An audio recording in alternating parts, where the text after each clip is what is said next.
కార్తీక మాసంలో వచ్చే ప్రతి ఆదివారం కూడా చాలా పవిత్రమైనది. ఈ ఆదివారం పూటనే మనం త్రిమూర్తుల వారి పూజ చేసుకుంటాం. త్రిమూర్తులు అంటే బ్రహ్మ, విష్ణు, మహేశ్వరులు. ఆ బ్రహ్మ, విష్ణు, మహేశ్వరులకి మనం ఆదివారం పూట చేస్తాము. ఈ పూజ ప్రత్యేకంగా సాయంత్రం పూట చేసుకుంటారు. కొంతమంది ఉదయం కూడా చేసుకుంటారు.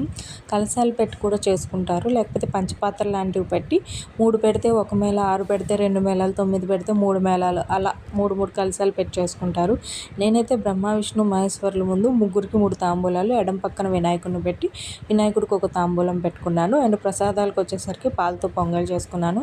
గోధుమ రవ్వతో కేసరిలాగా చేశాను. అండ్ చలివిడి, వడపప్పు పెట్టాను. మెయిన్ తమలపాకు, ఒక్క నూరు పెడతాం కదా త్రిమూర్తుల వారి ప్రసాదం. సో అది కూడా సిద్ధం చేసుకున్నాను. ఇవంతా పూజకి ముందుగా ఆ ప్రదేశాన్ని శుభ్రపరిచి నీట్గా బ్రహ్మ, విష్ణు, మహేశ్వరులు ఆ త్రిమూర్తులు వారు ఉన్న ఫోటోను పెట్టుకొని పూజ చేసుకుంటారు. కలశం ఆనవాయితీ ఉన్న వాళ్ళు కలశం పెట్టుకోవచ్చు. దీనికి ఆచారం ఉంటేనే చేసుకుంటాం, లేదంటే లేదు, అలా ఏమీ లేదు నాకు తెలిసి. ఒకవేళ ఆచారం ఉంటేనే చేసుకుంటాం అన్న వాళ్ళు మీకే ఇష్టం.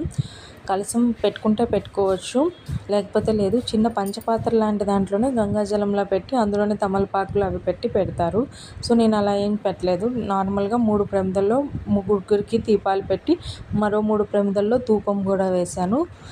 ఇక్కడ ధూపం అనేది చాలా ఇంపార్టెంట్ అండి. త్రిమూర్తులకి ధూపం ఎక్కువ ఇష్టం. నేను సింపుల్గా చేసుకున్నాను. చిట్టిగారెలు వేస్తారు, ఉల్లిపాయలు ఇలాంటివి ఏమీ లేకుండా దేవుడి మట్టుకి అవి కూడా వేసుకున్నాను. సో ఇది మా ఇంట్లో జరిగిన చిన్న పూజ.